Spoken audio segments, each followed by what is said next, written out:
بزرگ فرماتے ہیں کہ جب کسی جگہ پہ فوتگی ہو جائے نا تو وہاں پہ لوگ روتے بہت ہیں۔ پوچھا گیا کیا مرنے والے کے لیے روتے ہیں؟ کہنے لگے نہیں، مرنے والے کے لیے کوئی بھی نہیں روتا، ہر کوئی اپنوں کو یاد کر کے روتا ہے۔ بالکل یہی بات والدین کے لیے ہے کہ والدین جب دنیا سے جانے لگتے ہیں نا تو افسردہ ہوتے ہیں، آنکھوں میں آنسو ہوتے ہیں۔ تو یہاں بھی بزرگ فرماتے ہیں کہ وہ اس وجہ سے نہیں روتے کہ وہ مر رہے ہیں، دنیا چھوڑ رہے ہیں، نہیں، بلکہ وہ اپنی اولاد کے لیے فکر مند ہوتے ہیں کہ ان کا پیچھے کیا بنے گا، کون سنبھالا دے گا ان کو۔ کیونکہ جو ماں بیٹے کے جانے پہ ساری رات اس کا انتظار کرتی ہے، گھر سے جائے، اس وقت تک سوتی نہیں ہے جب تک بیٹا آ نہ جائے، تو وہ ماں اپنے لیے کیا رو سکتی ہے، وہ بچوں کے لیے پریشان ہوتی ہے۔ دیکھا بھی ہوگا کہ جب بیٹا پردیس میں جانے لگے نا تو اولاد فرمائش کرتی ہے، بیوی فرمائش کرتی ہے، بھائی فرمائش کرتے ہیں، والد فرمائش کرتا ہے، دوست احباب فرمائش کرتے ہیں، اپنی اپنی فرمائشیں اس کو پیش کرتے ہیں، جی میرے لیے یہ لے کے آنا، یہ لے کے آنا، یہ لے کے آنا۔ لیکن ایک ماں ہوتی ہے جو ایک کونے میں بیٹھی ہوتی ہے، جب اس سے پوچھا جاتا ہے نا جی امی جی آپ بتائیے آپ کو کیا چاہیے، تو وہ ماں کہتی ہے بیٹا مجھے کچھ نہیں چاہیے، بس تو سلامتی سے گھر آ جائے۔ یعنی کہ ماں پھر بھی اولاد کا چاہتی ہے۔ بلکہ ایک حقائق کیا ہے، ایک بات یا ذہن میں آ گئی کہ بیٹا کوئی باہر گیا ہوا تھا کام پہ، تو بارش ہونے لگی، چھٹی کا ٹائم تھا، جب وہ گھر میں آیا تو گھر میں آتے ہی دروازہ کھولا تو سامنے بیوی نے دیکھا، کہا تم نے سارے کپڑے خراب کر لیے کیچڑ سے۔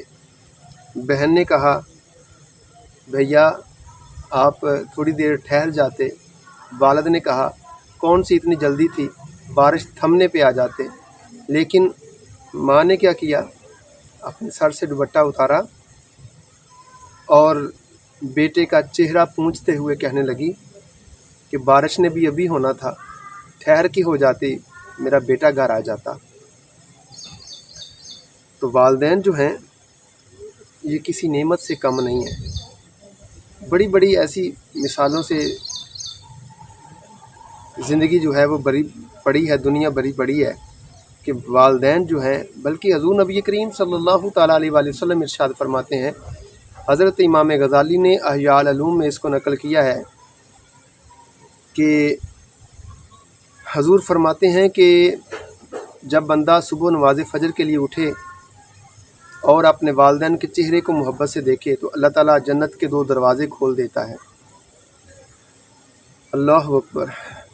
ابھی نماز فجر کے لیے وضو کرنا ہے، نماز فجر پڑھنی ہے، نماز ظہر، عصر، مغرب، عشاء، دن کے اور بھی کام ہیں جو کرنے والے ہیں، لیکن ابھی محبت سے دیکھا ہے تو جنت کے 2 دروازے کھول دیے جاتے ہیں۔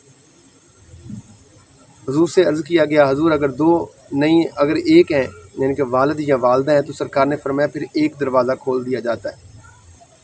تو میرے کریم آقا علیہ الصلوۃ والسلام والدین کا کیسے محبت بھرا استقبال کرتے، کیسے ان کی خدمت کرتے۔ ایک مرتبہ حضرت سیدہ امہ حلیمہ رضی اللہ تعالیٰ عنہ تشریف لے کے آئیں تو میری سرکار علیہ الصلوۃ والسلام نے اپنی چادر مبارک ان کے قدموں پہ نیچے بچھا دی۔ وہ جتنی دیر بیٹھی رہیں سرکار کسی کی طرف متوجہ نہ ہوئے، سرکار ان سے گفت و شنید کرتے رہے، بادب طریقے سے ان سے گفتگو کرتے رہے، نبیوں کا سردار ہے۔ جب وہ جانے لگیں تو سرکار نے تحفے تحائف دیے اور جاتے وقت سرکار ان کو دروازے تک چھوڑ کے بھی آئے۔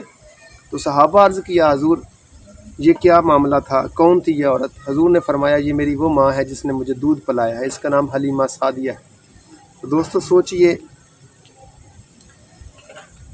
اگر سرکار کی رضائی ماں آئے تو سرکار اتنا ادب کرتے ہیں، تو پھر حضور نبی کریم صلی اللہ تعالی وسلم کی سخی والدہ محترمہ حضرت سیدہ آمینہ پاک رضی اللہ تعالیٰ عنہ ہوتی تو سرکار کتنا ادب کرتے، کتنا حیا کرتے۔ تو والدین جو ہیں وہ کسی بھی نعمت سے کم نہیں ہیں.